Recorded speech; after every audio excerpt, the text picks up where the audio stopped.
And we are live. Good morning, everybody. Today is September 17th. It's 11 a.m. and welcome to East Hampton Village Board Meeting. If we could all stand for a pledge, and then we'll get into our meeting.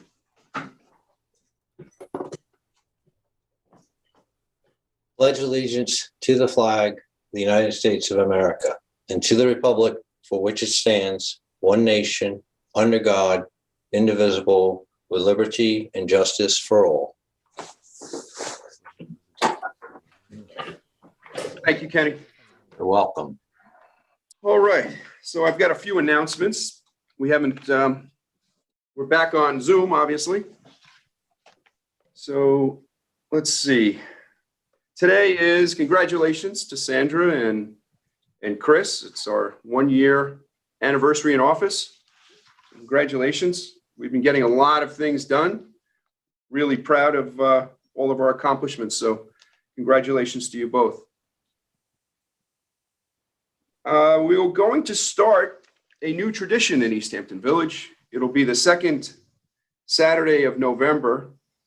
We are going to have a Veterans Day parade.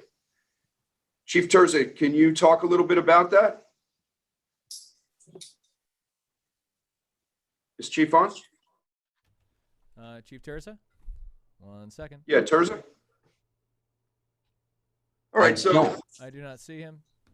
So the veterans always, since I've been here, the veterans always celebrated with a small parade from basically London Jewelers to the windmill on Veterans Day. So we reached out to the veterans and asked if they would like to hold a larger parade on the Saturday after Veterans Day, which would be the second Saturday of November each year. So that will start that tradition this year. So we're looking forward to that, to honor all of the men and women who have served so bravely our country. So we're really looking forward to that.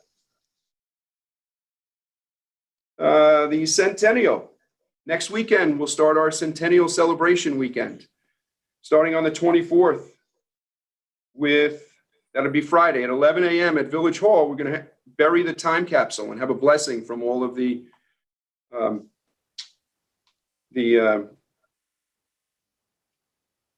religious leaders, churches and synagogues and in East Hampton Village. So it's going to be a really nice event. That's at 11 o'clock on Friday. Then at 2 o'clock on Friday, we're going to have our favorite village historian doing historical discussions in Herrick Park. Right, Hugh? You're in for that? yeah, there'll be other people there too. Yeah. And then Friday night at 7 p.m. will be our big gala at Maidstone. Tickets are still available if anybody wants to buy any. So that starts at 7 p.m. It's casino themed. And obviously back in the 20s, Prohibition was in effect. So it should be a great time. Also that night, we're doing our annual fireworks at Main Beach, which were postponed for the hurricane scare that we had. So it's going to be a great night, no matter where you spend it in our village. At the fireworks at Main Beach, we still have Nancy Atlas playing and Josh Brussels band will be playing. So whichever venue you go to, it should be a great night. And then on Saturday, we have a children's fair in Herrick Park all day long, which is free. So make sure you come out to that, bring your children. Also on Saturday, starting at 11 o'clock, we have a Centennial Parade. Is Terza on yet, Chief Terza? He's been organizing that parade, and it's going to be a pretty big parade. I was hoping he would be here to talk about it. Also, Saturday at 2 p.m., we'll have a music festival in Herrick Park. We have 5 scheduled bands to play all day long. Sunday at 11 o'clock, we have the Classic Car Show. We'll have about 100 beautiful, restored, and original old cars in Herrick Park. So make sure you come out to that. It's all free. And then wrapping it up on Sunday afternoon in Herrick Park, we're going to have the Maidstone versus Bonackers softball game. So that is a lot of work that this Centennial Committee has put into it and our village administrator. So I want to thank thank everyone for that. Sandra, I think you headed up the committee and did a great job. So really, really proud of that. And we're looking forward to that weekend. Thank you. All right, next up, we have a presentation by my favorite village historian. What about Chief Tracy? Now, we're going to have you go first. Okay, all right. What I was going to do today, because when you resume meetings where they have all those people sitting up at the front, that's going to happen when we go back to in person. Yes. Okay, then I think we should have the East Hampton Village Quiz Bowl, where we'll have two teams up there. There'll be Team Larson, and everybody to the right of Mayor Larson will be on his team. Then we'll have Team Minority, and everybody to the left of Deputy Mayor Minority will be on his team. And then I'll ask each team a question about East Hampton Village history. We can do that at the we can do that all through next year too, because even though we're only celebrating the 100th anniversary this year, we can still talk about it next year. The question that'll be a lot of fun, Hugh. And are there assigned seats, or can I move people around to prepare for this? Like Penny Cullum on my team, please. Yeah, that's up to you to fight about with the rest of the board, but the questions will be locked in a lockbox in Chief Tracy's office, okay? Okay. And then any disputes about the questions or the answers will go to binding arbitration, and Village Attorney Vincent Messina will be the sole arbiter of whether the question is correct and whether the answer is correct, okay? Oh, you don't want to give me that kind of power, Mr. And then Mrs. Lester will keep score, okay? So if there's a tie, however, Mayor Larson's team wins. Okay, now There, perfect. we can't do that. So what we're going to do in the meantime is have Stump the Village Board. Each week, I'm going, as we do these virtuals, I will ask some questions of the Village Board, and let's see if you can answer them, okay? And that's how we'll do that. And we'll do a couple today, then I'll get off. Okay, Village Board, here's your first question. Anybody can answer. What was the first name of Main Street? What was it called before it was Main Street? Nobody knows? Okay, the answer is Town Street. That's why we have Newtown Street. Okay, all right, next question. What minister lived in the present Village Hall? Lyman Beecher. Right, okay. Name the deli and grocery store on Gingerbread Lane that had this nickname. It was opposite the Dime Bank and the old laundry restaurant. G&T. Chicken House. And the Chicken name House. was? The Chicken House, yes, okay. And can you name 3 roads named after ministers in the village? James Lane, James Buell. Lane Hunting Lane. and Buell Lane, correct. Buell Okay, Lane. that's how we're going to do that, okay? So Okay. Next time we'll do the same thing. All right, I'm done. I'm over. I'm going to stay, but I'm over. All right. Hey, Hugh, you remember that show, Hollywood Squares? I feel like that's what we were playing here. Okay. Hollywood Square. Okay. We'll need buzzers. All right, Hugh, don't go anywhere, Hugh, because I'm not. we have a couple of surprises for you. Oh. So Okay. I wasn't kidding when I said you were my favorite historian. So can you answer this question, Hugh? Mhm. What famous person used this line? If you don't know where you've been, you might not know where you're going. Yeah, I used to say that a lot. That is you, Hugh. Very good. Oh, okay. All right. Can we have a really special proclamation for you, Hugh? Oh, And June, could you read that? Sure. September 17th, 2021, proclamation in recognition of There it You is, Are Hugh. King. Whereas the Board of Trustees of the Incorporated Village of East Hampton would like to recognize You Are King for his dedication to keeping local history alive. And whereas as a teacher at Springs School for over 30 years, an actor in community theater at Guildhall, the author of a local paper's history column, the town crier for East Hampton since 1987, and the village historian since 2002, Hugh has, with a teacher's insistence for accuracy and an actor's sense of the dramatic, captivated all who have been fortunate enough to be present for any of his dialogues. And whereas as Village Historic Site Manager since 1999, you has been the manager, keeper, and curator of the Home Sweet Home Museum and the Village Windmills.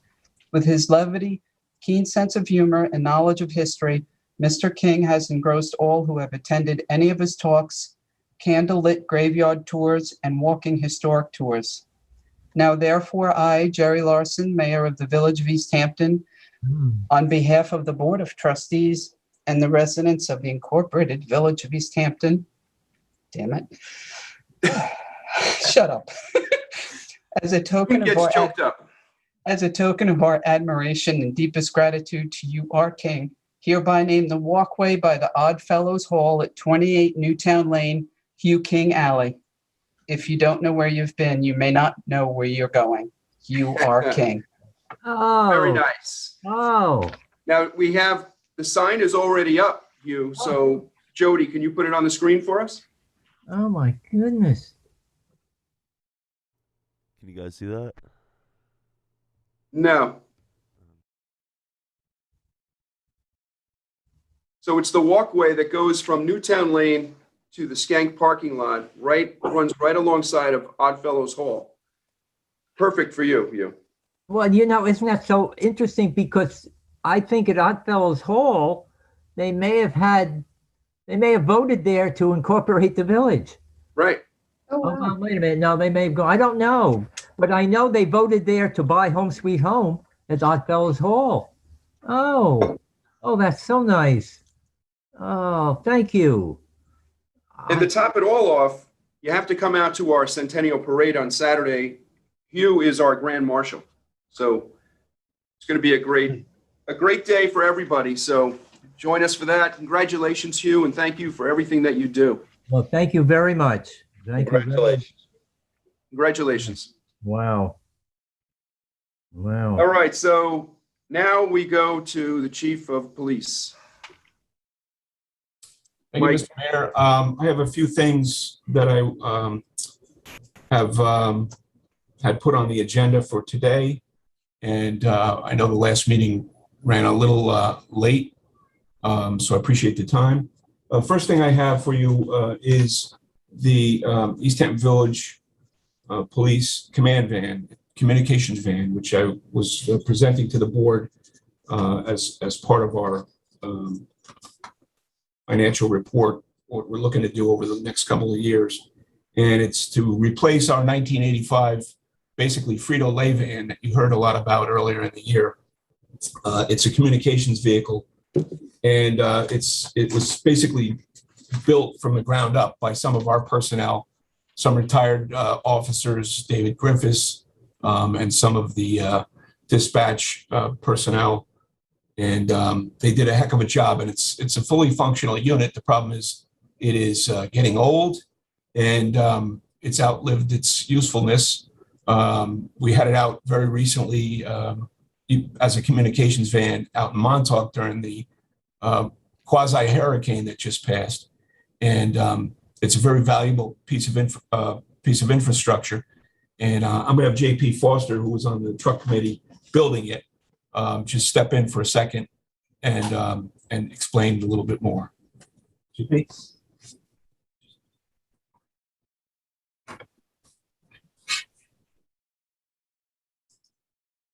Good morning. How are you guys? Just wanted to add to it. I think you guys all know, but for the public's information, we dispatch 5 fire departments, 5 EMS agencies, 2 police departments, and it's rather busy. And the van was commissioned by us in dispatch back in, I believe it was 2008, right around that time. And it's time for a new van. We have, with the radio system that we purchased, there's a radio system that's designated for the van. It has not been installed yet because it's further down in the project. But we did purchase it along with the major purchase of the radio system overall. And it would be real nice to put it in a new van instead of putting it in our old van if it's possible. And if you just look at what the capabilities are of it and what the usefulness that it serves, it's done us very well for what we have. And the the joke of the wise potato chip or Frito-Lay van is what it was, but it's been very functional. It does many things that a lot of departments around us do not have, and we're pretty proud of it. We would like to, see if we could in the future sort of get something on the horizon for something new. Thanks. Yeah, I think it's important for a couple of reasons. One is that, we contract with all these outside agencies and we charge a fee for all these fire departments to use us as their dispatch because they have other choices. Absolutely. So, my first phone call was from the chief of Montauk when the storm's bearing down. Hey, you sending the van? I'm like, well, yes, I am now. They're the most likely to use it or need it because of the radio structure. And we do, charge a fee. And it would be nice to be able to, keep our commitment the best that we can. You can have, 99 backups, need 100, but at the same time, this is something that's really important and we do use and roll it out on occasion. You'll see it out there. all right. Thank you. Thanks. Back to you, Chief.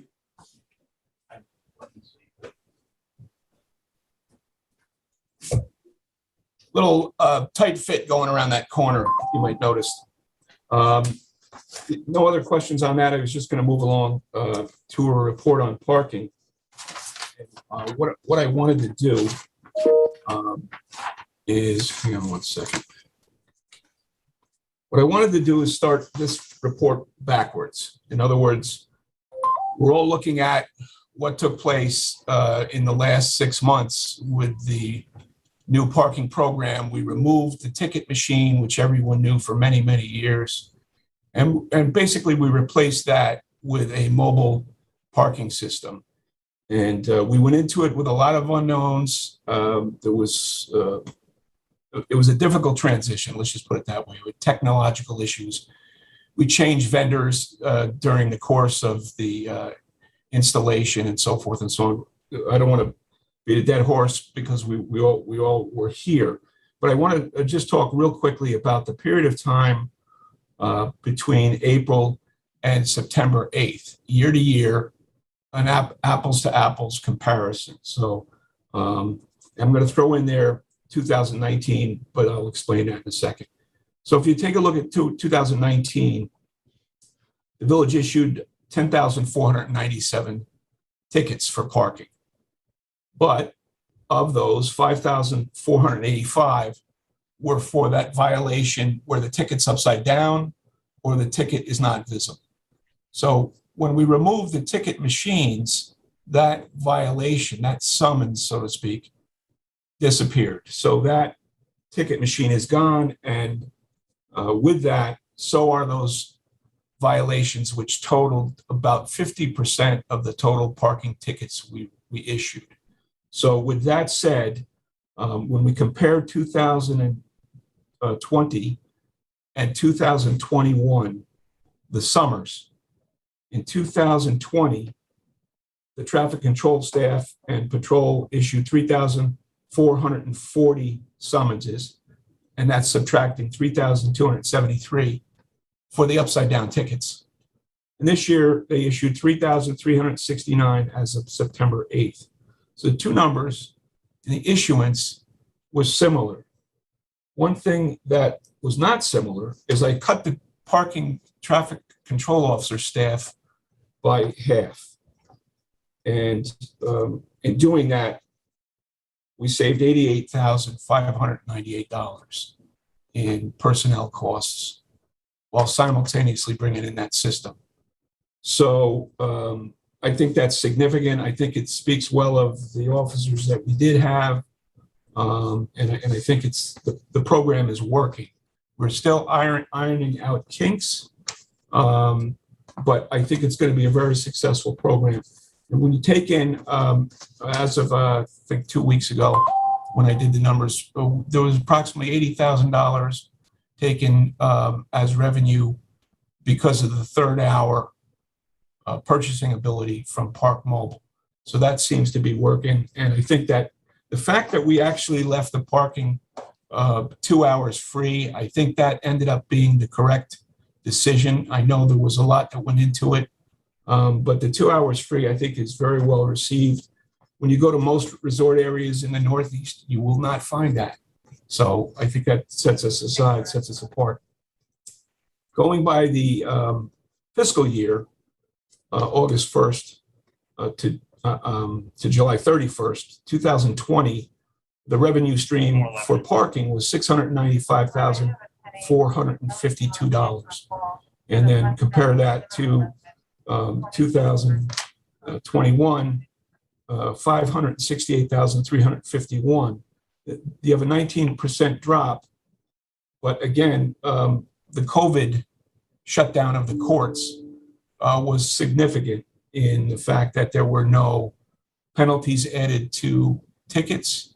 There were no notifications sent from the court to persons that got summonses, notifying them to, pay their fine and so forth and so on. However, the additional monies that came in to equal the $568,000 was an amnesty program that was done at the request of the mayor and Judge Rana, and the court system approved that amnesty program. So FBS, our a vendor who handles all our ticket processing, our fines, our collection, FBS works with the court and FBS works with the town.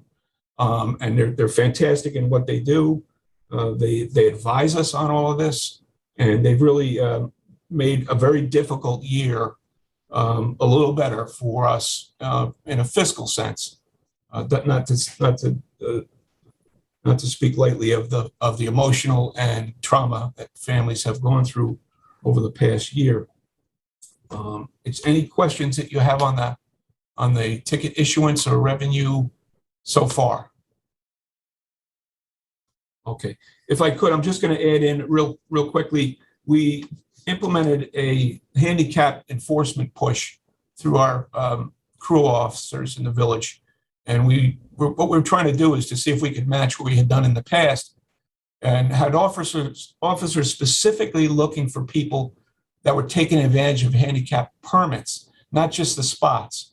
So we had officers sit on certain areas watching for not just the violation of no handicap summons, and we had 42 of those, but in fact, people using others' handicap stickers. And so we confiscated in August 8 handicap parking permits from people that were getting tickets as they could not establish that the handicap permit was their own. So they're actually using somebody else's. I think that's significant. I think in a previous year when we did it, the numbers were a bit higher, but I think the men did a good job with it. It was 2 officers assigned to it specifically for this purpose. We provided those officers with information in how to determine ownership of the handicap permit. So that made it a little easier for them. And I think it was a job well done. I think we're going to try it again, and I think it'll be successful. Moving along, I know that you all have in front of you a prospective code change or code addition, constable code.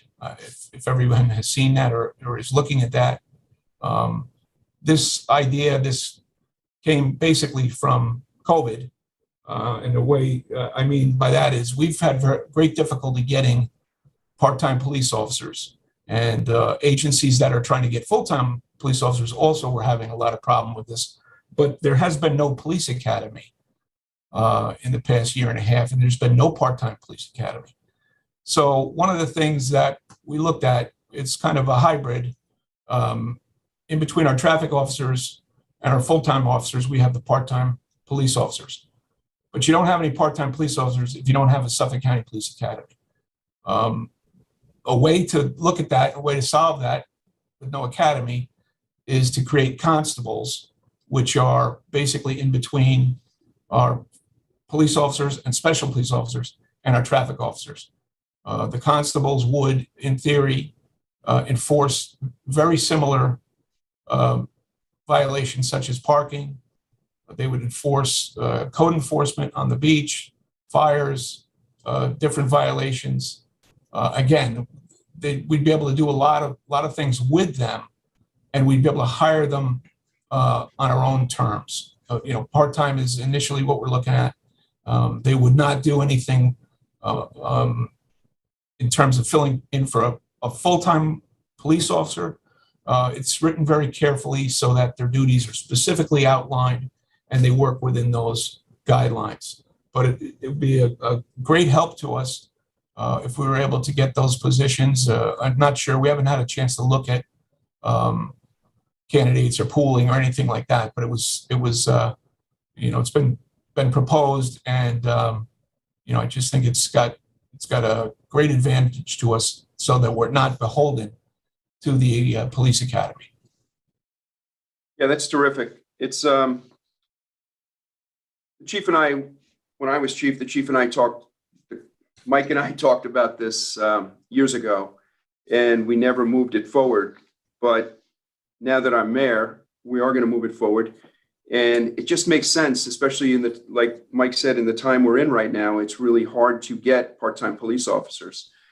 I'm sure everybody read in the paper recently how the town of East Hampton is struggling to hire police officers. So this is a way for us to get police officers and not have to go through the Suffolk County Police Academy. These officers would be retired police officers from wherever, and they would have to go through a refresher course with the Suffolk County Sheriff's Department, and then we can hire them. There are a couple of other agencies that are already doing this. West Hampton Dunes is one, the village of West Hampton Dunes, and the Suffolk County Park Police are doing that. So we would model our program after theirs and just need this to get approved through civil service once our law is passed. So I think it will really benefit our village a lot. Does anybody have any questions? Yeah, Mayor, I have a question. Would these constables be outside the PBA, or would they be part of the PBA? They would be outside of the PBA. They would be exactly what our part-time police officers are. Exact same duties. They're not part of the PBA. They would work 20 hours in the off season. They could work full-time during the full season. They have complete police powers while they're working. They would be armed. They could drive police cars. They can stop people for traffic infractions. Same exact powers as our part-time police officers. So to the public, they would be regular old cops. Correct. Nobody would know the difference. I don't mean to disparage cops by calling them regular old, but yeah, I know what you meant. Yeah, nobody took that as any type of negative, I don't think. Yeah, so I think it would be a way for us to get manpower. We just went through this summer and we only had one part-time police officer that we shared with the town. So we usually have a staff of around 4. So this would tremendously help us for next summer. And Mayor, if we were able to get part-time officers, would that be our preference, or is this just to supplement? So we'll try to have 4, part-time officers and 2 constables, or how would that work? Well, like the chief was saying, it's really hard to get part-time police officers right now. You have to find somebody who'd be interested. Then they have to go through the training for no compensation from October till May. And there's not a lot of people willing to do that. So it's harder and harder to get that. But to answer your question, if we had a good candidate that wanted to go to the academy and we could put him in, then absolutely we would send that person. I'm all about trying to create local jobs, and that goes a long way for that. And we've done very well with that. I mean, I started out as a part-timer. The chief started out as a part-timer. Your husband started out as a part-timer. So that's always been our system, and I've always called it like the farm team. You get a really good look at them, and then when they score high enough on the test, you can hire them off the Suffolk County Police list. So I hope that answered it. Yeah. Yes. So you're thinking a good candidate, yes, we would send them. And so you're thinking 2 constables? Well, it would depend on, these are not full-time positions. So we could hire 6 constables, and then or any number. And then when they're available, they're available. If they're not available, they're not available. So it's almost like it would be similar to our paramedic program. If you think about it like that, you're trying to fill a schedule and you have a roster of some number, and then you just go down the roster and try to get, if you have 3 shifts open that week, you try to get three people to fill it. So it's nothing, it's not a full-time position. There's no benefits to it or anything like that. Mayor, I think what you're saying is that it's no matter how many people, it's within the specific budgetary appropriation, right? Yeah. So that's all that really matters is the amount of money. True. Yeah, so the rate of compensation, Mayor, would be effectively equivalent to the part-time officers that we have? Yeah, I mean, we haven't discussed the salary yet, but yeah, somewhere in that range, I would say. All right, so it's really not a substantial increase in budget because we're replacing the part-times that we can't hire with the constables. Correct. Right. All right. Thank you. Anything else, Chief? The other items I had, Race Lane, I have a proposal for a modification in the code in regards to parking. What these changes would do is it would extend the no parking zone from Railroad Avenue to the edge of the parking lot, which is just behind Sam's. It's also behind the aluminum building, which houses the deli and the seafood shop there. So it would extend the no parking past that building just to the edge of the Sam's parking lot. Right now, that is needed because we have a line of sight problem when people are trying to pull out of that parking lot. That parking lot is a fair size for small business area. It would also create a 30-minute zone for the businesses that run along that row down towards the restaurant. And it would create that 30-minute zone from 9 a.m. to 6 p.m., which is the operation hours for those businesses. And at 6 p.m., the parking would be relaxed so that the folks using that restaurant could park to visit the restaurant. The 2 sections of the code that affects are 267-4, parking prohibited, which is the one that would be alongside the businesses. And then the second section would be parking limited, and that would put in the 30-minute zone. So this, you may have seen this proposal before, but we hadn't been able to move it to the agenda for just some communications issues. But I'd like to have this section added. And I think the people in the area that use not only the restaurant, but those businesses, I think they would greatly benefit from this. Terrific. Anybody have any questions? Yeah, so Chief, it would be no parking from Railroad Avenue down to the driveway that goes into behind Sam's? Right, exactly. And the difference between the regulation there now and this one, you can park a vehicle out on Race Lane alongside the building that houses a delicatessen and so forth, and effectively blocking anyone from getting out of that other driveway and parking area because they can't see when they look up towards the train tracks.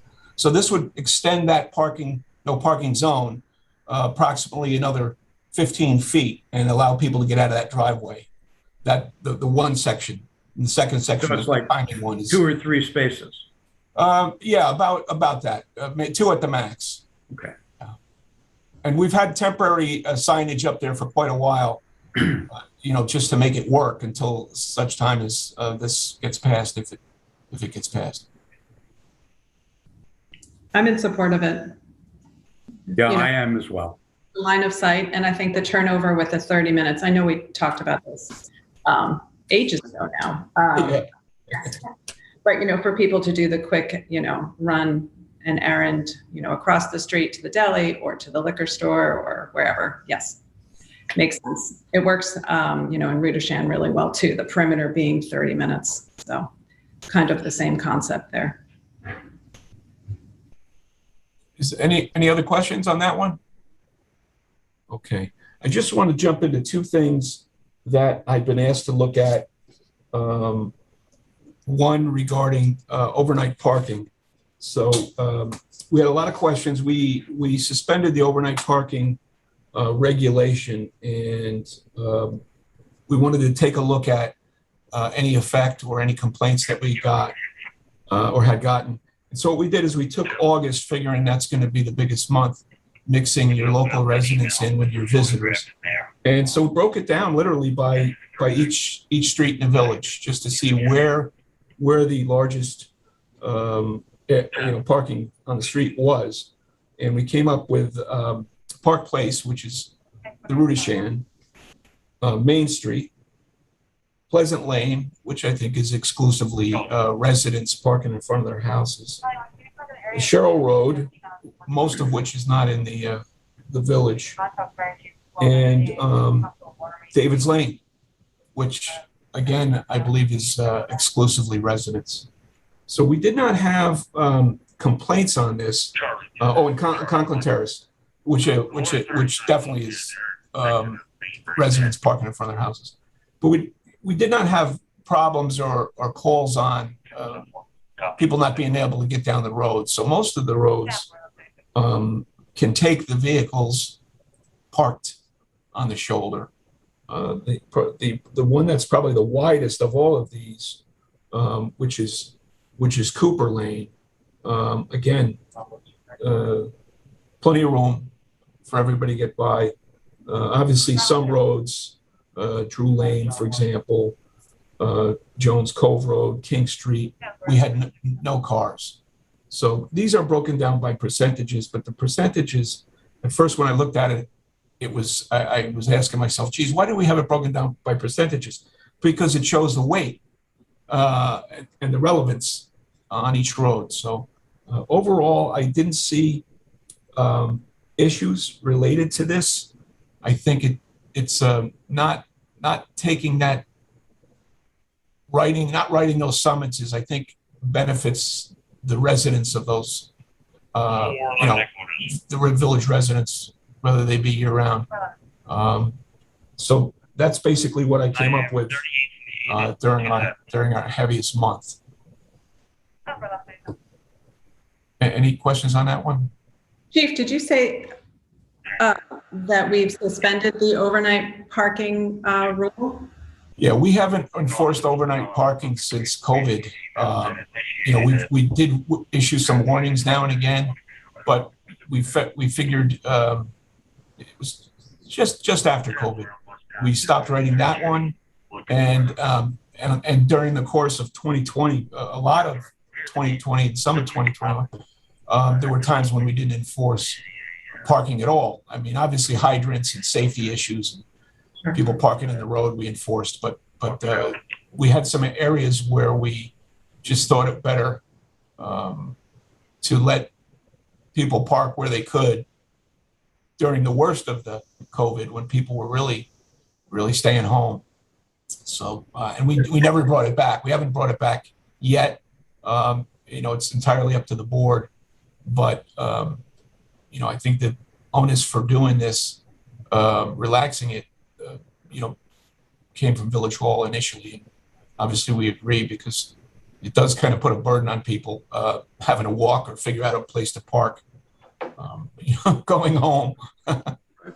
I remember during, in March of 2020, when, people from the city especially, there was an exodus out here, and there were so many multi-generational families living in, one home, of course, that, we used discretion. And, at that time, I think through an executive order, we suspended that, but I didn't realize we weren't doing that now.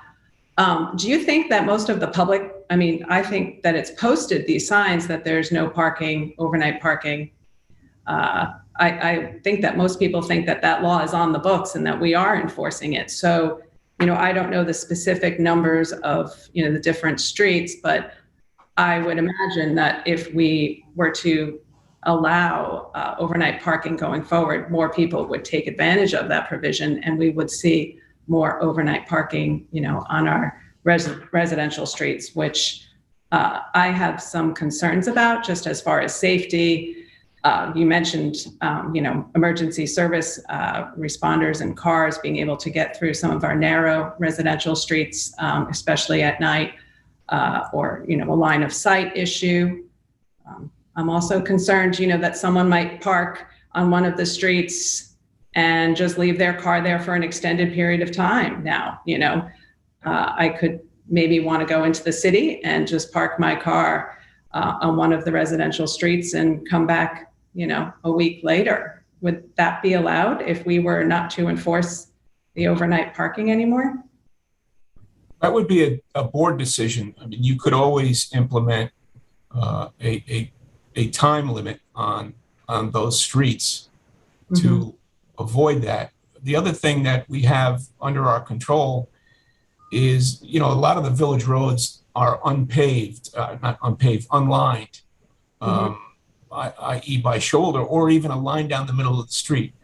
So if you have a relatively narrow road and you have no line down the middle of the street, we're still allowed to write a summons on that road. If you are parked in front of your house and your road will not take two cars passing side by side, in other words, you got a car parked across from your house and now I can't get a truck down the street, both those people are going to get tickets.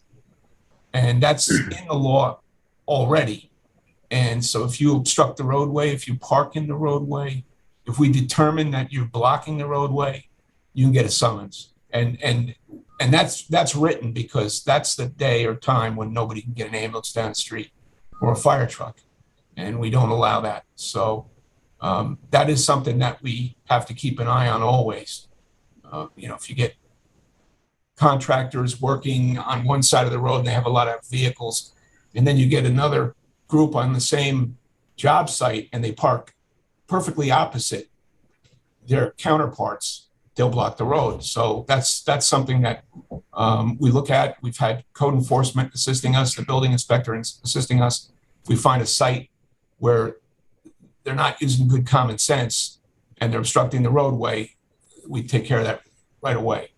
So there are initially some things to discuss moving forward with that, but I don't think re-implementing it is a necessity. I don't see it as a problem.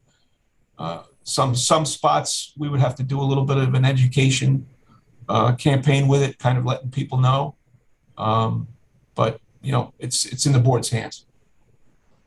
Yeah, Chief. I know you mentioned Cooper Lane as being a wide road. Right. And it is. But I can tell you that backing out of my driveway, the people in the house next door to me have been parking a SUV on the street all night, all summer. And I can tell you that it makes it difficult backing out of my driveway for line of sight. Okay, I mean, I realize this is just me, but I think that everyone is going to have line of sight problems backing out or even driving straight out into the whatever road it is.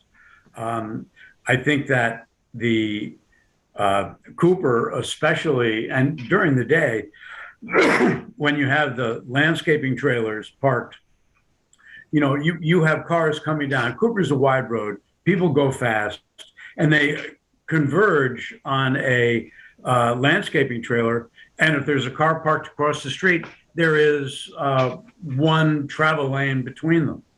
I mean, frankly, I think it's worked very well for the 30 plus years that I've lived on Cooper Lane to have no overnight parking. And I don't really see any real demand from anyone that I know. I realize that, people are going to smaller and smaller driveways at their houses to accommodate more, living space, if you will. But I don't think that's something we need to encourage. Frankly, I think that the ban on overnight parking has worked quite well for quite a long time. I don't see any reason to change it. Again, that's a board discussion and a board decision. I'm just speaking from what I've found. But one thing you mentioned, we might want to note if you take a look at the state road, Route 27, a couple of years ago, we had an issue with a homeowner there. The state had repaved the road and they did not put several no parking signs out. And those parking signs were up by Guild Hall. And a couple of houses up there, those folks couldn't get out of their driveway to make a right or a left because the signs were not put back in. So within a certain distance of a roadway intersection or a certain distance, for example, of a drive, the state had implemented no parking sites, like small areas that were delineated on the roadway that you could not park for fear of blocking entry to the road. So I don't know if that's feasible on some of our roads or not, but it's something perhaps our attorney could discuss if the board wanted to do it, something that could be looked at. If you got a line of sight issue or hazard issue, you could, in certain areas, enact something that would address that. But again, that's for the board. That's not for me. All right. Anything on that one? Okay, I have one more thing that I was asked to take a look at, and this is on noise, which I think is, I got some interesting results on our noise complaints. So if you look at 2020, we had 112 noise complaints come in, a variety of noise complaints.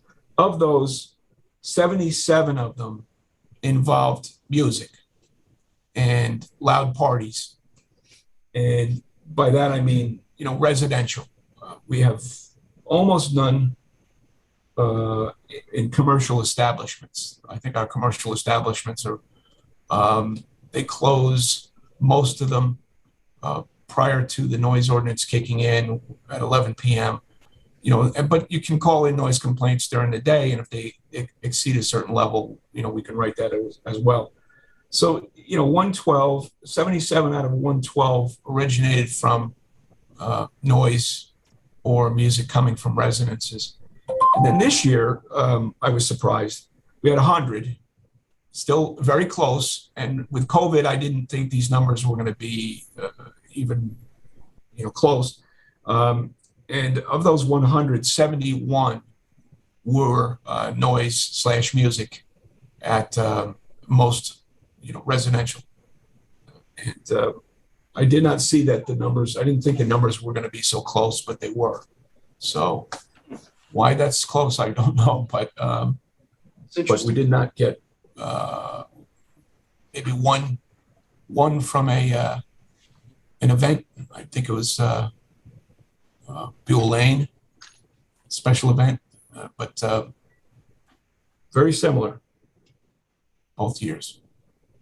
Anybody have anything on that? Go ahead. What about 2019, totally pre-COVID? I can get that for you later. I don't have it in front of me. Fortunately, Sue Bird was able to put this together for me and break it down. But I will email that to you after the meeting. I'll get Thanks, it. Chief. Yeah. And I'll break it down the same way. I'll break it down the same way. And would you email the overnight parking data that you have, please? Sure. Yep. I'll have that typed up and sent over. I'll send that to everybody as well. Appreciate it. Thanks, Chief. That's all I have. That was pretty good. Thank you. And no boat. I've canceled the request for a boat. You could share Chief Terz's boat. I have a kayak if you want, Chief. All right. So as everyone knows, or the board knows, and we'll let the public know, I guess 2 years ago or so, the board hired Nelson Pope to do a feasibility study or a study on installing a centralized sewer system. And the board received those at a public session, I don't know, a while back now. And then we asked them to look for some additional sites, and we really haven't been panning out with any sites within the village. But we haven't really gone anywhere. It's been a year now since I've been in office, and we haven't really made much progress with the centralized sewer system. So I turn to a friend, Pio Lombardo here, and his company, who is very knowledgeable of East Hampton. And Pio, could you just give a little background about yourself and your company? Sure. Thank you, Mayor. My name's Pio Lombardo. I'm a professional engineer registered in the state of New York and president of Lombardo Associates. We are environmental engineers. We've worked all over the country for the last 50 years and have been engineer record for over $300 million of projects. And our specialty is working for unsewered communities to deal with their challenges, especially when conventional solutions are inappropriate, inadequate for their application. Back in 2013, we were retained by the town to prepare a town-wide comprehensive wastewater management plan. All of those documents where we did a lot-by-lot analysis of over 20,000 properties within the town, which obviously included the village. And all those reports are available on the Town of East Hampton's website. We examined the village and noted that obviously the high density, the commercial establishments in particular, was a point of need, and didn't get into the details to help the village, in part because the village at that time didn't want to get into those issues. Subsequent to that, we were retained by the village, I think it was 2016, in which we prepared the Hook Pond Water Quality Restoration Project, in which Trustee Graham was on the committee that, good morning, Tiger, is who, and a bunch of other folks that worked with us very closely. It was a very productive exercise and addressed, it was a 3-part report. Those are all available on the village's website. On the recommendations there. The key observation that was made, I should say one aspect that was a follow-on to that was to examine the amount of sediment that's accumulated in Hook Pond, and in which Dr. Gobler and folks from Stony Brook provided field work and did actual measurements. The measurements, frankly, were startling. To the point that I went out and personally verified that the estimates were indeed accurate. And what it indicated is that the pond's going to fill up in the not too distant future. We had the benefit of sediment data that had been collected, I think it was 20 or 40 years ago, and we just extrapolated from that and surveyed the number of benchmarks. And the cause of this is because the pond, it basically is dammed. It's a creek that's been dammed up. And so what's happening is sediment is coming into the pond, algae's growing in, and it's not escaping, so it's settling out. And as many folks know, the pond's not very deep.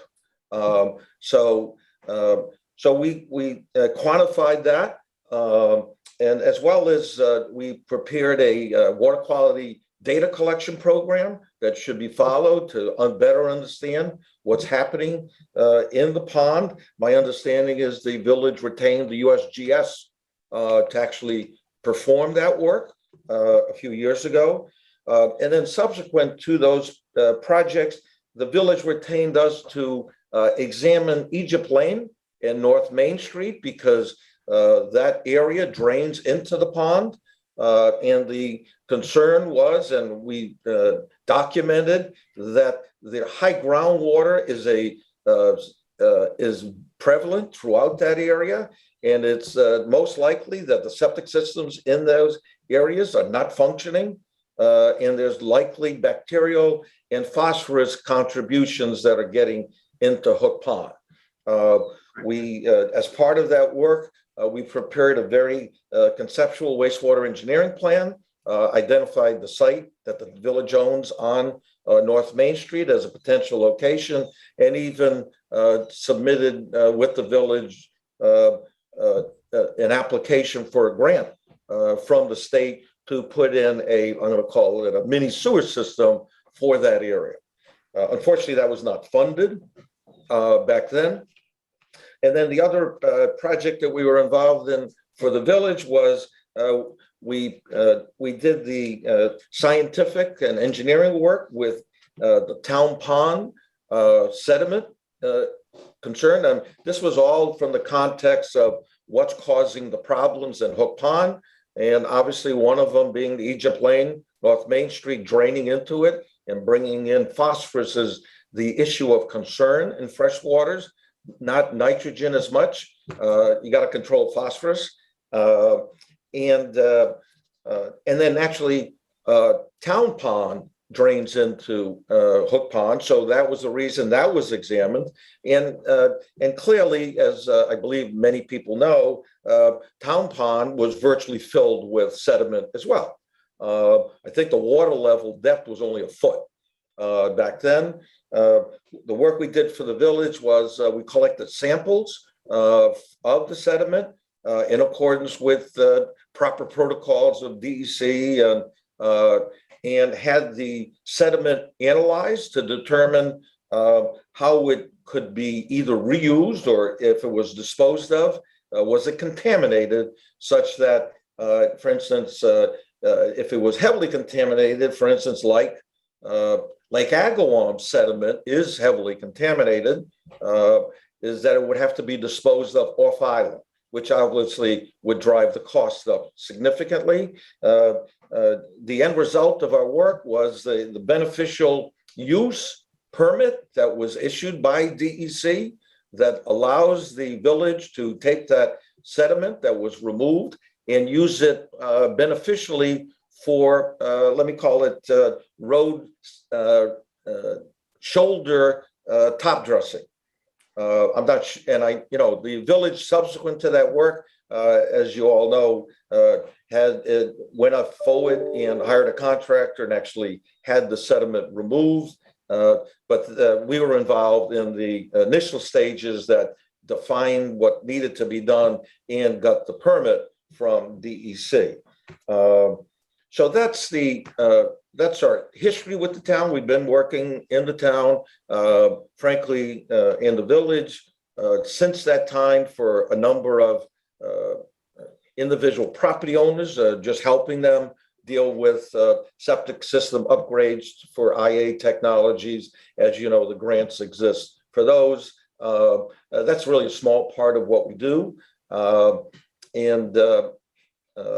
So that's the summary, if you will, of who we are and what we've done with the village.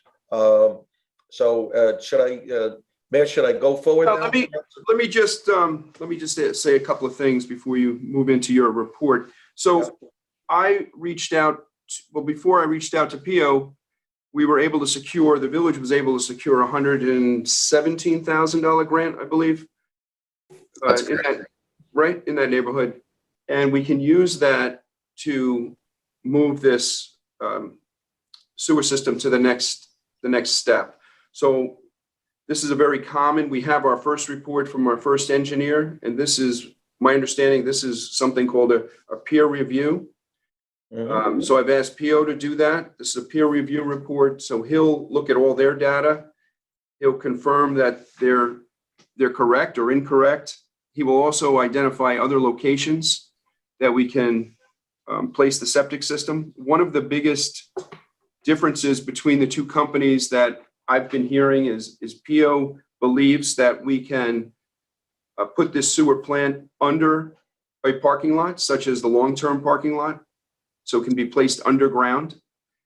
And the other company is telling me that can't be done. Mm-hmm. So what I wanted to do was take some of this grant money. I've asked PO to provide the board with a contract or a proposal, and we can go through that with him now. And then I'd like to hire him to complete that work. And my understanding is that work will be completed by December. And then we can put, assuming everything goes the way we want it to, we can put a committee together and we can start really moving to the next step, which is called a map and plan. So Pio, I'll let you go from there. Yeah, that's Just very to set the stage. well stated, Mayor. And just for context, we have put these systems under parking lots in other parts of the country, including Malibu, California. So it's not a technical problem. In terms of regulatory approval, I should have mentioned that we have done quite a bit of work for Montauk and the business districts there. And we made a similar recommendation in that area. To that point, we had meetings with DEC and the county health department to get, let me say, their concurrence about this approach. And we received no objections to it. The county, so we have, this is not, let me call it speculation on our part, that we have run this to ground.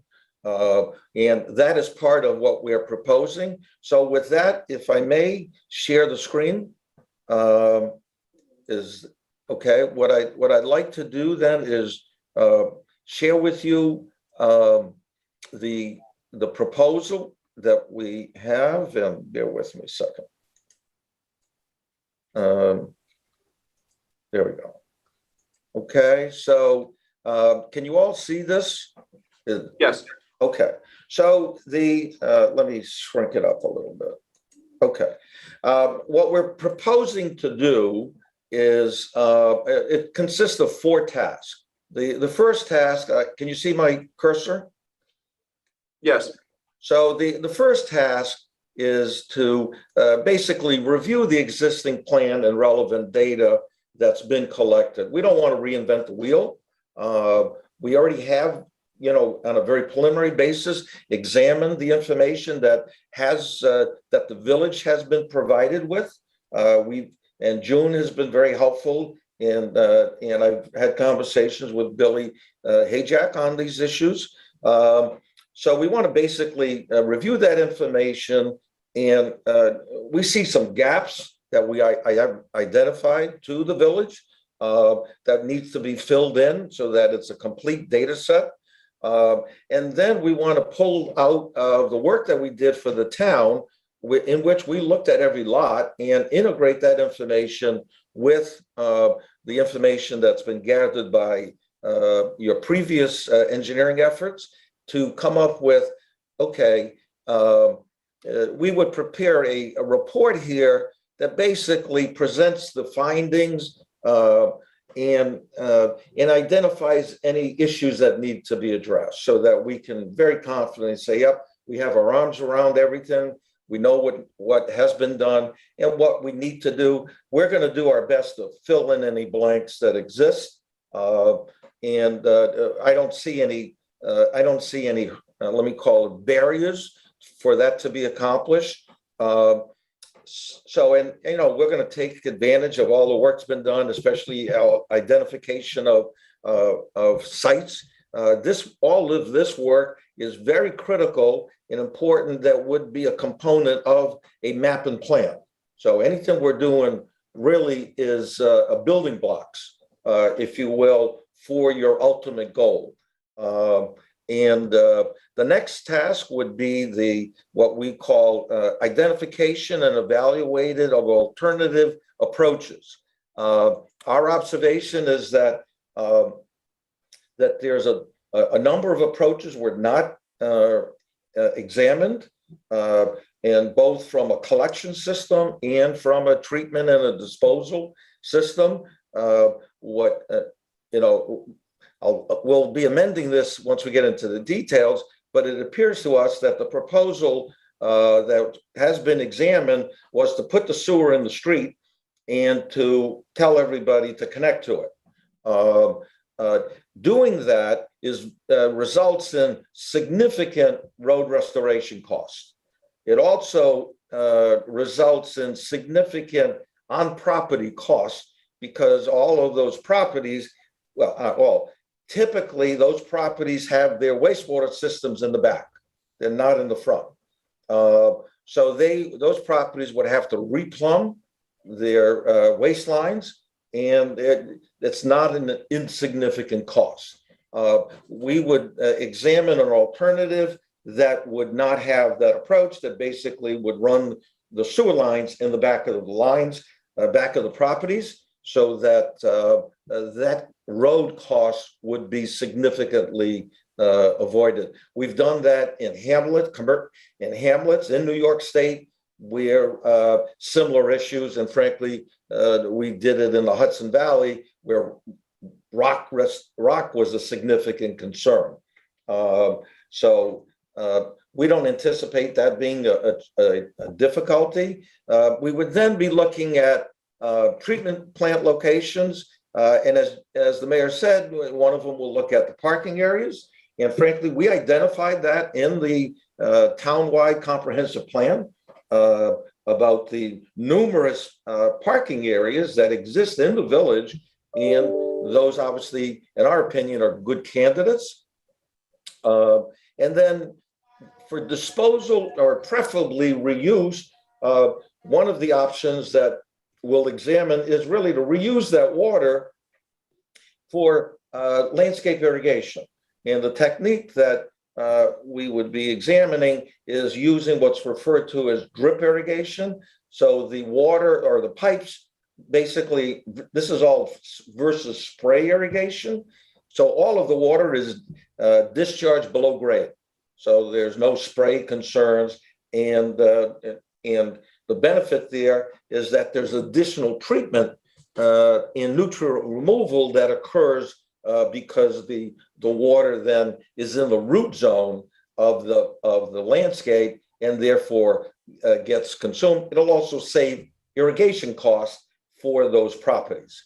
And naturally, as you all know, there's a number of parks and ball fields in the village that are good candidates for that. A very important component of the project is to identify the environmental benefits of this, because clearly that's a requirement associated with CPF funding. And this area is all within the Hook Pond watershed. So we will be looking at that. And again, the objective there is to demonstrate environmental improvement to make sure that these efforts would be qualified for CPF funding. In our observation, that is for the village a significant source of funding for the project. The third task then would be, once we sort of have our conceptual plan or draft engineering plan assembled, is to meet with DEC and the county health department to get their concurrence on what we're proposing.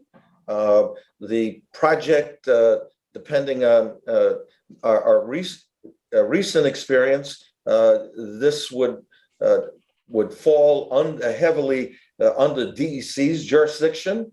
And again, we're very familiar with this. We've done these kinds of projects in New York State.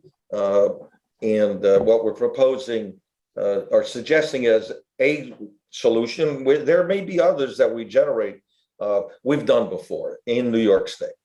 And then finally, there would be a recommended wastewater management plan that really, summarizes what was done in the previous task, and then prepares a succinct recommended plan that would be submitted to the trustees, to the board, mayor, and the trustees, and it would address the issues we just talked about. What are the water quality issues, the service area that we're talking about, the wastewater collection system, type and routes, and the treatment system, the type and location, disposal, et cetera, along with, very importantly, what budgets it's going to be for capital costs, and what anticipated user charges would be under various funding scenarios, whether it's 25%, 0, 25, 50, or 75% funding. What is the likely user charges? Because obviously, at the end of the day, it's always going to be about money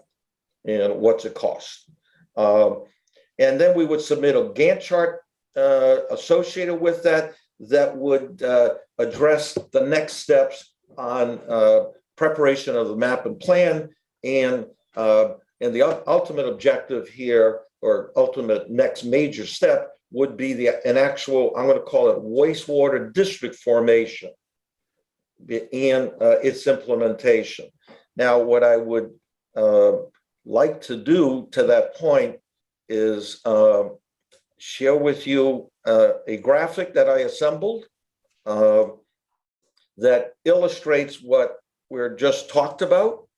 Can you all see that?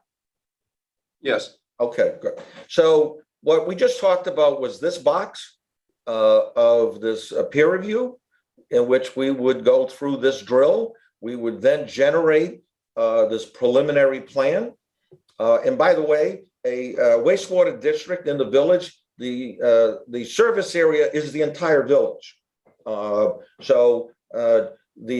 When the plan will be naturally to deal with where the area should be sewered, but it'll also address what should be done in the remaining parts of the village. And it may be under one, let me call it end of the spectrum, is to just continue with septic system upgrades as is being done now. And more, I'm going to call it, again, lack of a better word, aggressive or more intense efforts that may be desired. Those are things that we would determine with the village during this study process. Okay, we naturally would interact with the mayor and the trustees to review what we're doing, obviously getting your approvals on any plans. And during that process, we would look forward to working with the village attorney because the next steps are going to require a lot of legal work. And there's a lot of different options, if you will. So we have experience with them, but at the end of the day, the village is going to need its attorney to provide advice on district formation and the nuances of, doing it one way versus another way. There are a few different options available to the village. This is the task we talked about with reviewing with the regulatory funding agencies, whatever gets generated here. And then the end of this would be a public presentation to the trustees on here's the recommended plan, and we're recommending that the village proceed with the next steps. So this, if you will, section Roman numeral 1 is what would be performed during this as a result of this proposal. Should you authorize it, that would be the end result of it. The next steps for your reference information is that to create the district, the trustees then authorize the preparation of the map and plan. A healthy part of that work is done in this front end work. So this activity, a significant component of it is public information and meetings and education, and then refinements to the plans that are developed in Roman numeral 1. Once that's completed, the trustees then adopt the plan. And when I say these are resolutions that would be prepared by the village attorney that the trustees then presumably would authorize and adopt. Once the trustees adopt the resolution to call for the let's call it a sewer district, for lack of a better way. I prefer to use wastewater management district. But then there's public hearings that are held, and once the formal adoption occurs, then there's either the village calls for a referendum, or you just wait 30 days because any adoption is subject to permissive referendum. In other words, during a 30-day period after the adoption by the village, the voters can petition requiring a referendum, and there's rules associated with that. The village decide, the mayor, trustees decide on which route to take. Assuming all of that is positive, the district gets formed. Then it's a legal governmental, it's a governmental entity. And the next step is the district is bonding authorization then is provided for the district to implement the plan. The plan, let's say, the mapping plan is going to be X million dollars. So the district would need to be authorized to bond for that funding because in many cases, grants are many times done on a reimbursement basis. So just for cash flow purposes. So, and naturally, the bonding authorization includes the backing, the full faith and credit of the village that the bonds will be repaid. So once that's completed, and frankly, that can all be done within 6 months. Okay, we've done it faster. We can do it down to, I think 4 is probably the minimum, just because of the required public hearing notices, et cetera. And then once that's completed, the district is formed. And then the third step in the whole process is preparation of construction plans and specifications and final permitting. The plans and specs need to be approved by DEC and excuse me. And then those plans and specifications are issued for public bidding and installation. And then shortly thereafter, the system becomes operational. Lombardo Associates, as the engineer, we provide our services, go all the way through all of those. And we typically, for clients, even provide operational oversight to make sure that the systems are operating. At the end of the day, we become an extension of the village staff, if you will. And that's, let me say, normal in this business. And we have, performed that role for many municipalities over the years. So that's in summary, the immediate issue on the peer review creates I'm going to call it an implementable plan that you get sign off from the regulators on. The next step is the serious efforts of getting the district formed and then obviously implemented. So the proposal in front of you is really to authorize us to do this Roman numeral 1 work that is described in the actual proposal document. So with that, I'll be happy to respond to any questions or comments from the mayor, the trustees, or anyone else that the mayor thinks you would like me to respond to. Thank you. Great. Any questions, anyone? Yeah, Mr. Mayor, I have a question. First, I've known PO for 5 or 6 years. We worked together on the Hook Pond water quality study. I consider PO to be a friend, and he is also, in my opinion, extraordinarily competent in this field. However, I do wonder, are we now going to take the prior work that was done at not insubstantial cost, and is that going under the bus? Are we hiring PO to take over from Nelson Pope? Well, and if I may respond to that, Mayor? Yes, go ahead. In my opinion, Trustee, we become your engineer of record by this effort. So we're authorized to be your engineer. And what we're going to be doing, we don't want to reinvent the wheel. We're not interested in, frankly, redoing anything. What we're really going to do is build on what's been done. And more importantly, let me try to use the analogy of threading the needle, because right now you don't have a plan that's implementable, right? So our responsibility is to create a plan that can be implemented. So again, we're effectively, you're authorizing us to be your engineer of record, which is that's a significant term and responsibility on our part. And then the goal here is to create a plan that is implementable.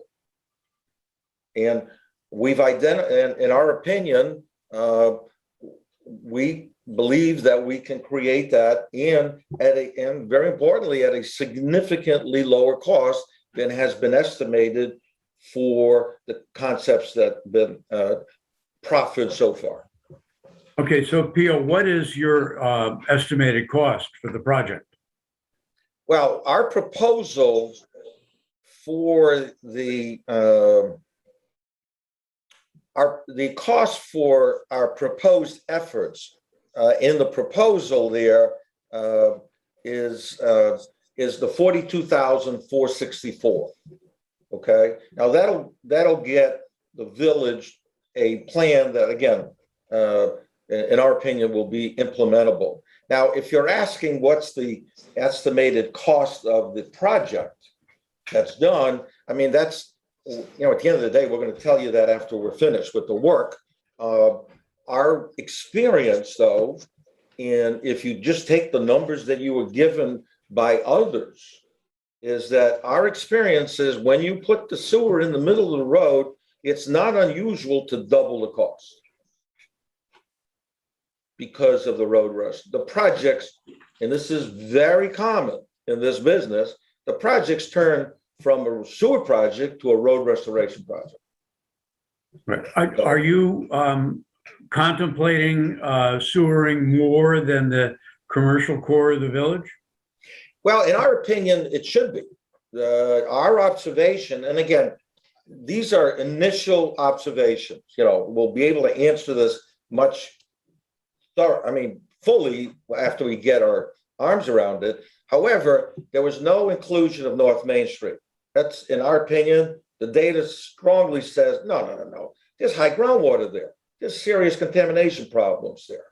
Now, Egypt Lane, as another example, there's very high groundwater problems there. Those septic systems, especially on the west side of Egypt Lane, they're underwater. They're underwater. I mean, with all due respect, that's a public health hazard. They're not removing bacteria like they're supposed to. Okay, those are, quote, failed systems. That's a definition. They're effectively, all those septic systems are effectively sitting in the groundwater. Exactly. Yeah, we understand that. Well, those were in many ways, it would, from some of the estimates that I've seen, it would be more cost efficient for the village to supply each one of those houses with an IA system than it would be to sewer them. Well, the only thing you got to be careful about. It's density. Well, on the one hand, if it's technically accurate to do that, we're more than happy to support that recommendation. And what I know of, let me call it that southern Egypt Lane, and again, the west side of it, because the east side of it has a higher elevation. First of all, there's no room on those properties. They're reasonably small. Secondly, they're in the groundwater. So you would have to create what we call a mounded system. You're going to have to bring in fill. Oh my God. You're now going to talk about something that's ugly, and you're going to talk about something that's really expensive. Now you're talking well over 40. I've seen it go up to over $50,000 a property. And don't be surprised if those property owners are going to say, no way, because it'll interfere with the use of the property. okay? Because you now have to raise it. Don't be surprised, you got to raise it 4 feet. All of a sudden, you'd have to have this mound. I was under the impression, Pio, that the IA systems are not as dependent on that you can discharge IA systems pretty much right into the groundwater. No. First of all, that would be a violation of code.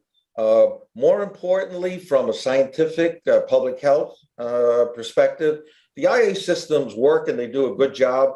Now, and their focus is really on nitrogen removal. Their focus is not on pathogen removal, okay?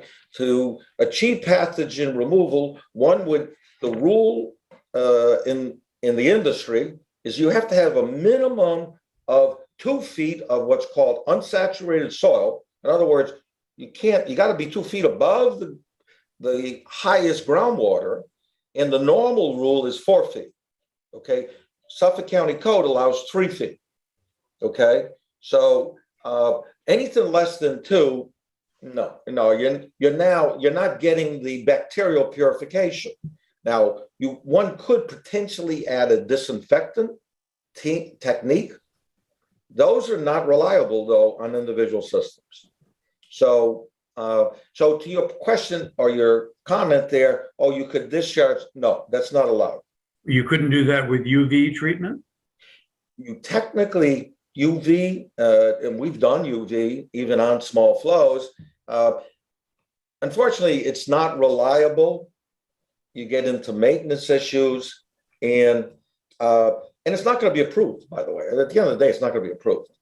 Whether it's even technically viable, I don't think it's reliable.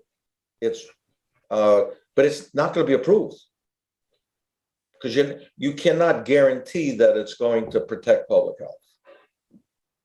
So that's now whatever the groundwater elevations are is what it is. It is. But our cursory review of Egypt Plain when we were doing the Hook Pond study said that western area has high groundwater problems. Right. I mean, we did discuss all of that back in 2016. That's correct. I had a question. So just going back to Tiger's original question. So phase 1 is 42,000, correct? Yes. And for the second, which is the sewer district formation, and the last, which is the design, construction and operation, what are those fees estimated at? Well, the only thing that I can give you let me call it a sense of, is for the sewer district formation. Frankly, the engineering aspects of that is relatively, I got to be careful. I don't know what those numbers are, is the short answer, because there's a lot of depends of what's being proposed, okay? But in the preparation of the map and plan, most of the engineering work let me call it a heavy engineering work, is done in phase 1, okay? Where the costs accumulate in this process is frankly a lot of soft work. For instance, there's a lot of work and time associated with public information meetings, et cetera. And an aspect of this is SECRA. SECRA needs to be performed. Now, we expect it'll be a negative declaration, but that process needs to be performed. It's based upon experience. Let me just say that if I looked at the grant that you have of the 117, I could say, well, could the rest of this be done within that time frame, within that budget? And I would say it's got a very strong chance. Now, and remember, another component of the sewer district is attorney fees. So you've got, I don't think those should be astronomical, but that's another component of it. So that's the work that gets done during that second phase. And will you be looking at other sites other than the long-term parking lot, or is Oh, that? yes, yeah, we're gonna look at a clean sheet of paper. And we may, I'm not dismissing that we'll look at some of those sites and say, no, that is doable. Okay. Yeah, I mean, we're not gonna throw them all out the window and just say, oh, they can't. No, we may, if we can, let me say, make silk out of a sow's ear, we will try. Yeah, I do want to add, though, the one site that was looked at on North Main Street, we had the village attorney look into the deed on that, and it's not able to be used, correct, Vincent?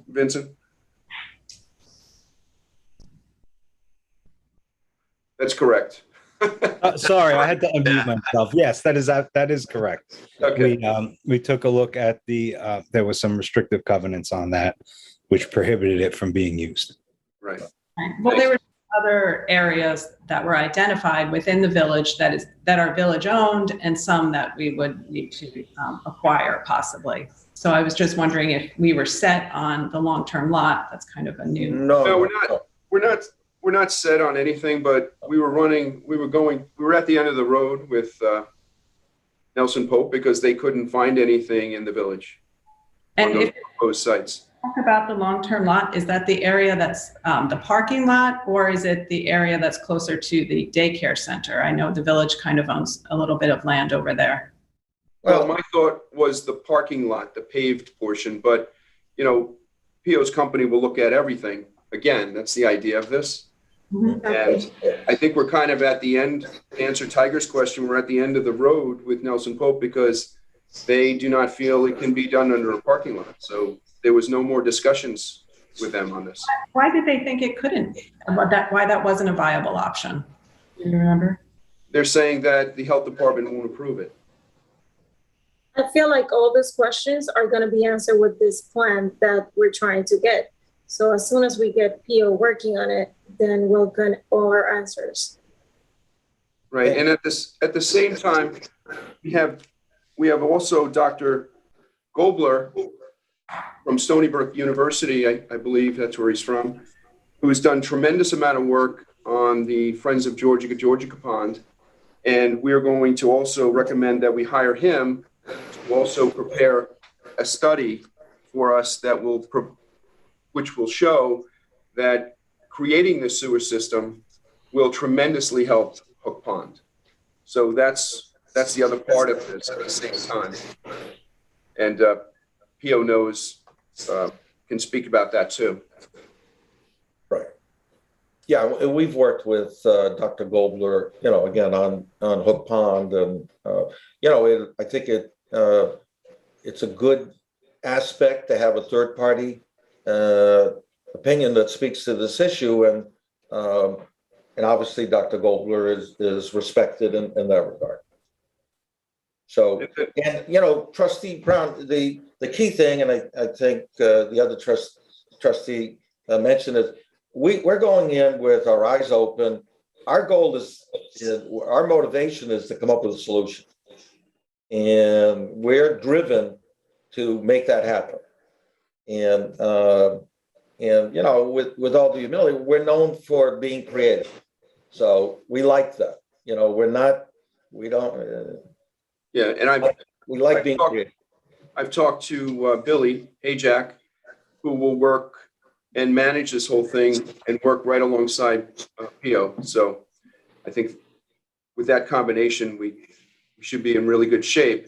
And like I said earlier, hopefully this work can be done in the next few months. And then December, we can actually form a committee and have all the costs in front of us and then really have a roadmap to finish this. I will share with you, Trustee Brown, that we have identified a couple, at least one very significant positive aspect here that has not been identified, that I don't want to disclose it until we get further on, but we've seen some nice, let me say, we can make some lemonade out of a situation. There's some nice opportunities there that lends itself to the way the village operates. So, and I'll be happy to talk about that once we get started. All right, great. I have a couple of final questions. The first is that we are, in proceeding with this, we would be dismissing Nelson Pope and hiring and replacing them with Lombardo Associates. Is that correct, Mayor? No, we don't have a contract any longer with Nelson Pope. Their work is completed. So we would have to either go with a new firm or come up with a new plan with Nelson Pope. So their work is done. Okay.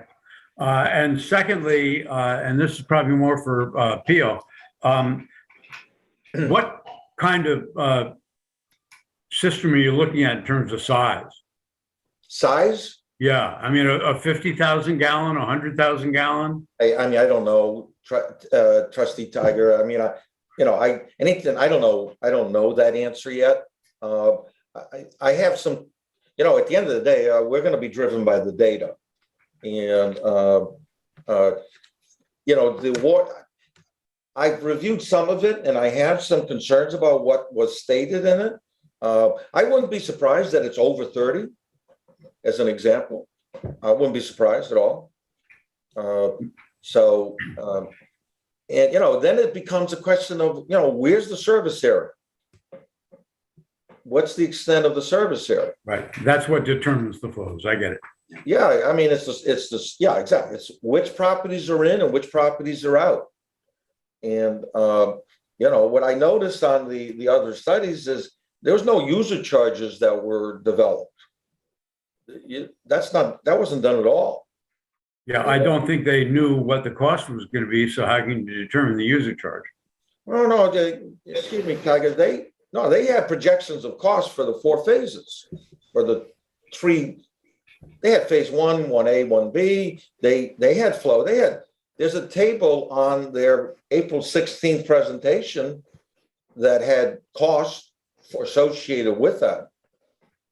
So, I remember John Donovan, I watched the video of it that basically said that without significant funding, it's not affordable. He didn't say the exact those words, but it's really, you may remember he's, $3,300 a user, if you will, was thrown out. And so our goal is to obviously identify a system that's implementable, and then obviously what's the least cost option, and then maximize the amount of grants. So those are the ingredients for success. So that's what we'll be driven to find. And we think that it's, we're optimistic. But All right, All right, great. well, let's see where we go. yeah, exactly. So All right. Thanks, Pio. thank you all. Appreciate it and look forward to being of service again. Thanks very much. All right, so, Are we done, Mayor?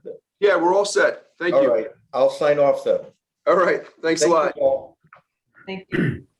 All right, next up is public comment. Jody, is anybody on the line? There's nobody on the line right now. All right.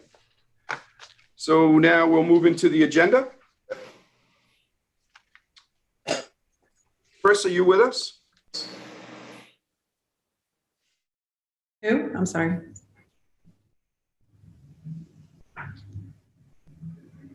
Chris?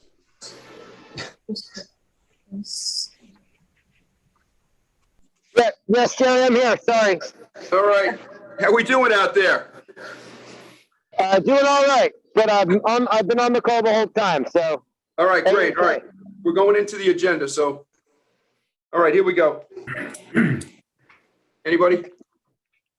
June? Okay. Approve claim vouchers for the month of September. So move. Second. All in favor? Aye. Aye. Passed and carried. Approve warrants as listed, general fund number 5, number 8, number 9, trust fund number 4, LoSAP number 6 and 7, and capital fund number 10. So move. Second. All in favor? Aye. Aye. Passed and carried. Approve departmental reports. So moved. So, Second. All in favor? Aye. Aye. Passed and carried. Adopt resolution number 59 of 2021, approving the East Hampton Village Public Safety Dispatcher Association side letter agreement to include Juneteenth as a paid holiday. So move. Second. All in favor? Aye. Aye. Passed and carried. Number 6 has been tabled. Number 7, adopt resolution number 61 of 2021 to appoint Chris Minardi as a second village representative on the YMCA East Hampton Rec Center Board of Managers upon the Board of Managers acceptance. So move. Second. All in favor? Aye. Aye. Who is the other representative on that board? Lara Lee Gemiola. Okay. Thank you. You're welcome. Adopt resolution number 62 of 2021, approving the 4% increase in police officer Megan Harris's base salary as per the PBA contract for college credits effective October 1st, 2021. So moved. Second. All in favor? Aye. Passed and carried. Accept the resignation of part-time EMT Thomas Flight effective retroactively to May 31st, 2021. So moved. Second. All in favor? Aye. Passed and carried. Employ 2021 lifeguards listed to fill vacancies effective immediately as per Jamie Tolp's September 3rd email. So move. Second. Second. All in favor? Aye. Passed and carried. And this is going to keep beaches open through October, Mayor? You think like No, Tiger, it's just up until the 30th. I think the 30th is the last payroll for him. Okay. September 30th. And which beaches are going to be guarded on the weekends going forward through the 30th? We're going to try Georgica, obviously Main Beach, but we're going to try Georgica and 2 Mile if we can, Rose. And then, but we're going to focus on Main Beach if we can. In Hey, October. Marcus, I'll jump in there. As many as possible is the answer, Trustee Brown, depending on how many guards we get. So the objective is to open them all, but if we can't, it'll start at Main Beach and then go outward. Terrific. June? Number 11, accept the $15,105.15 proposal received from South Fork Asphalt for road improvement work at various locations as per David Collins' August 17th memo. So move. Second. All in favor? Aye. Aye. Passed and carried. Hey, June, Yeah. did we actually do a motion for number 10? Yes, we did. Okay, Oh, wait. No, we did not. Thank you. that's what I thought. Can we go back to number 10? And I'll make the motion. Second. All in favor? Aye. Passed and carried. Thank you. No Accept problem. the $44,100 proposal received from Rosemore Contracting for road improvements on Further Lane as per David Collins' September 6th memo. So So moved. move. Second. All in favor? Aye. Passed and carried. Number 13, accept Devin Manser Jr. as a new member of the Fire Department Hose Company number 3, and that's as per Chief Terza's September 14th memo. So moved. Second. All in favor? Aye. Passed and carried. Approve the reassignment of 2 traffic control officers to seasonal traffic control specialists, Jessica Galupa at $17 per hour and Devin G. Manser at $16.50 per hour to work during the winter months for recall assignments effective retroactively to September 3rd as per Chief Michael Tracy's September 3rd memo. So moved. Second. All in favor? Aye. Passed and carried. Approve listed traffic control officers and specialists, seasonal police officers, paramedics, and critical care EMTs to work during the winter months for recall assignments at a maximum of 20 hours per week as listed in Chief Tracy's September 3rd memos. So moved. Second. All in favor? Aye. Passed and carried. Approve list of special events for winter months that require traffic control officers as per Chief Tracy's September 3rd memo. So move. Second. All in favor? Aye. Aye. Passed and carried. Employ Robert J. Capizzola as a per diem paramedic at the hourly rate of $28 effective immediately, and that's as per Chief Tracy's September 8th memo. So move. Second. All in favor? Aye. Aye. Passed and carried. Approve change order number 1 on the town pond dredging project in the amount of $19,920.65. Please refer to Billy Hajak's August 25th memo with attachments. So move. Second. All in favor? Aye. Passed and carried.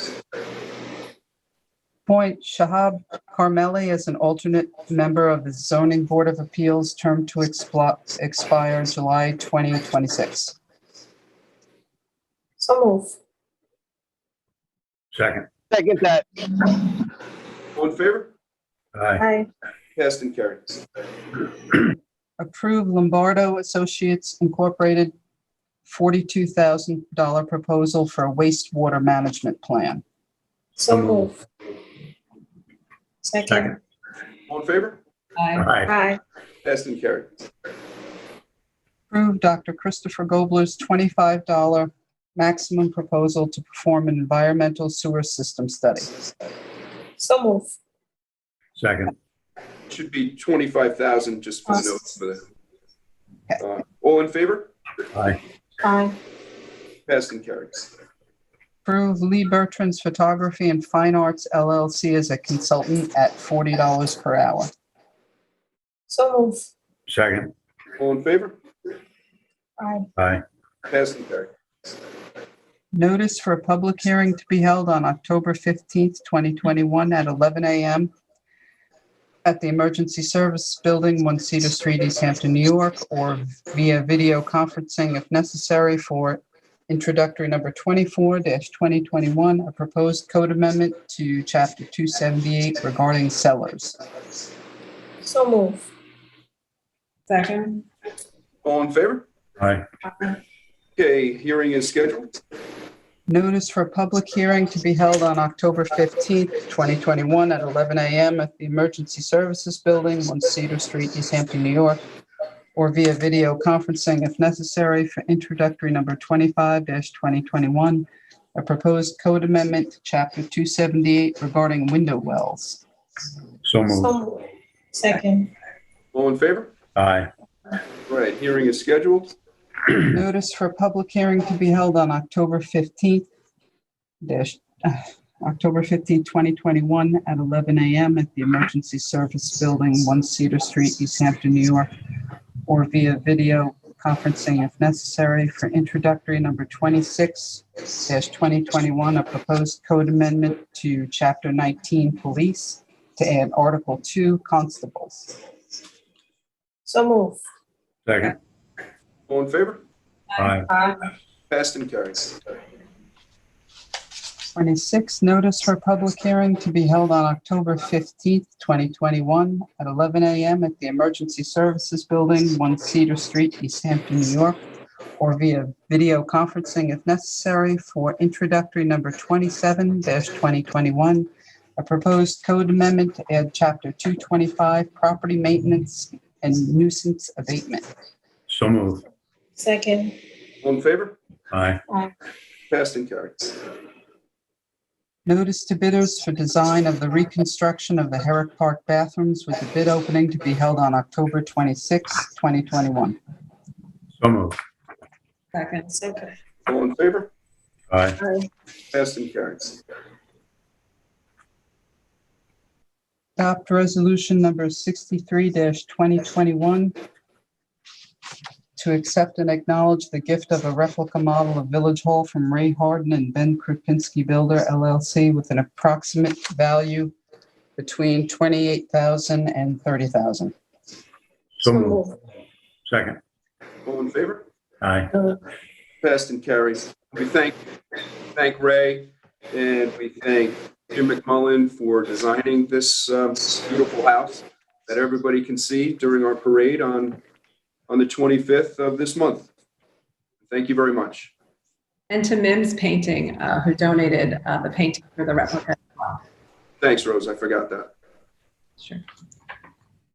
Accept the $97,255.44 bid received from ESI Environmental Services, Inc. to provide various street drain cleaning services as per the September 14th bid specifications, and please refer to Dave Collins' September 14th memo.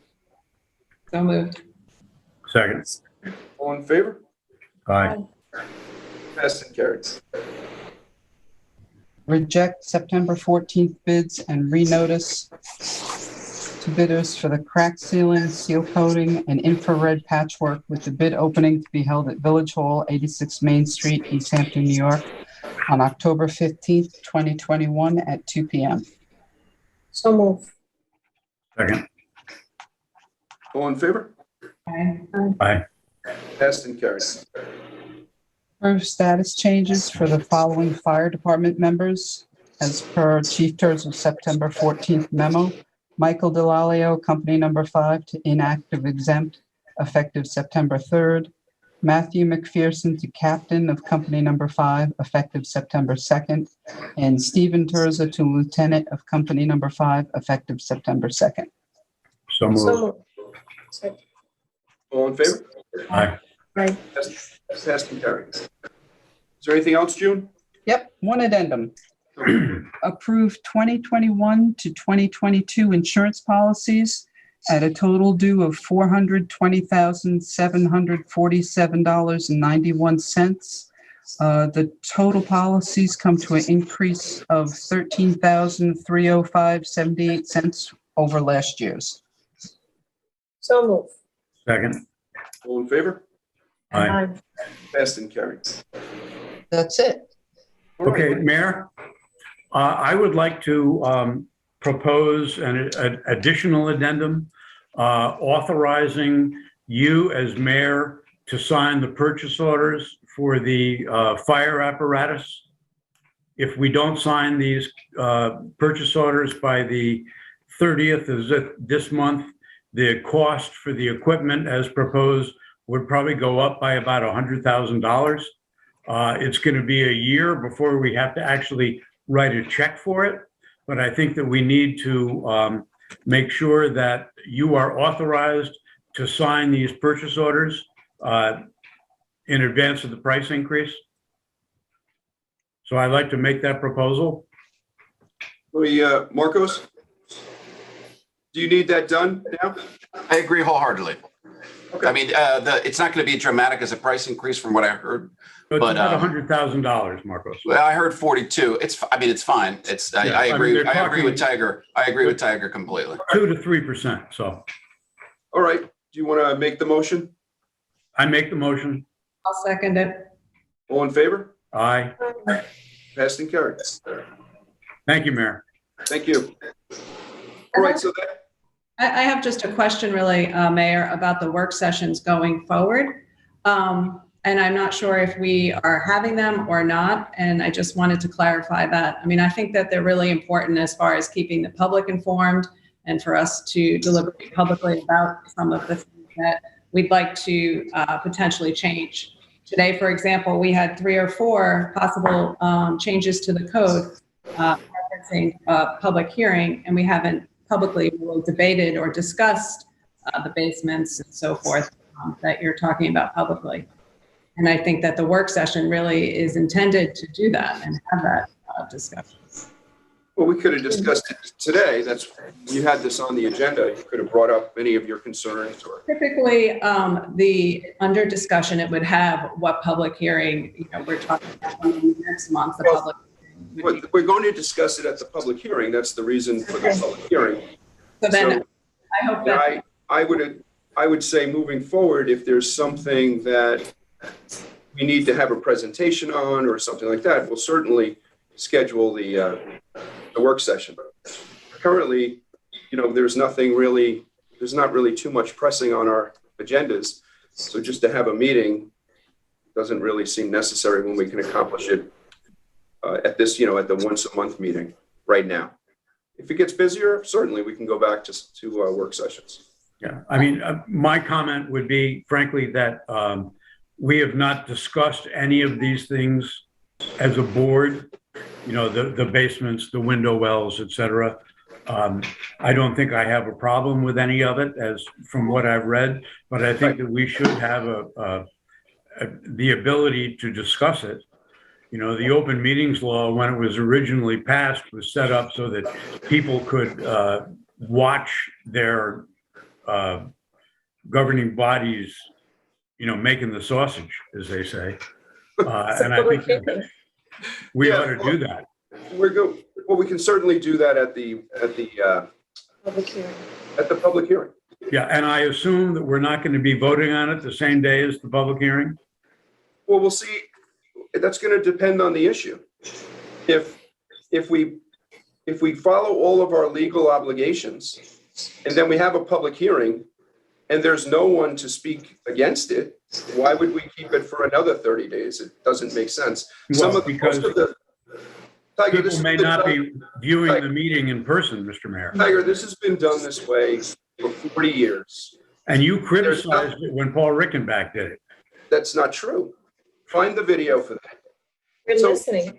I think what we do is if there's something that there's a lot of controversy on and people are bringing substantial, we've done this at other public hearings where we have a public hearing and someone brings a great idea to the table and we change the law, all of us, we all agree. Like, that's a great idea. We didn't think of that. But for people just to, half the time we have public hearings, no one even, so how long do you want to keep it open? 6 months? I would keep it open one meeting. It doesn't, but then somebody might say to you, Tiger, I didn't know about that. Maybe we should keep it 2 more meetings. So I don't want to slow down. Government works very slow as it is. So if there's very simple things we're changing, just to have a policy to keep it open for 2 months, it's ridiculous. Like, a lot of these law changes we're making are not controversial. There's no one going to even be opposed to some of these things. So just to keep it open on a routine basis, ridiculous. All it's going to do is slow down the process, slow down the process. You have to trust the process. This is the process. So let's just go forward and we'll see how it works. If it becomes too bogged down or we're not able to get our business done, then we can go back to what we were doing. But I see no reason for it right now. This was a terrific meeting. No, it was a good meeting. I'm not saying it wasn't, but for people to get the information out, sometimes it takes, you know, a little bit of time. And, you know, if we have a public hearing on the same day that we are then going to vote on that public hearing item as a resolution, it doesn't really give people much time. And you're right, you know, to your point, like sometimes you get really good ideas and you want to change it. And if people aren't able to, you know about it first, then we're missing that opportunity. But I have to go further on this now, because you're saying that we have a public hearing at a meeting and then we close the public hearing and you don't want to vote on it. Is that what you're saying? Well, I'm saying if we are going to bring an issue about for the first time as a public hearing, right? Instead of having it as a discussion item at the meeting prior, then people aren't really aware of what we're talking about. When someone reads, you know, a resolution that just says such and such regarding window wells, they have no idea what that means, Mayor. So if we don't have the discussion to preempt that, you know, that doesn't mean anything to them until they hear it the next meeting at that meeting. That's all I'm saying. And it was a surprise that, you know, we canceled the work sessions. I don't know if we need to change, you know, that by resolution or not, because I thought we had that as part of our organizational meeting that we'll meet Thursday of every month. And if we don't do that, then how about the village attorney's take on this? Yeah. Village attorney. That's your cue. He's trying to find his mute button.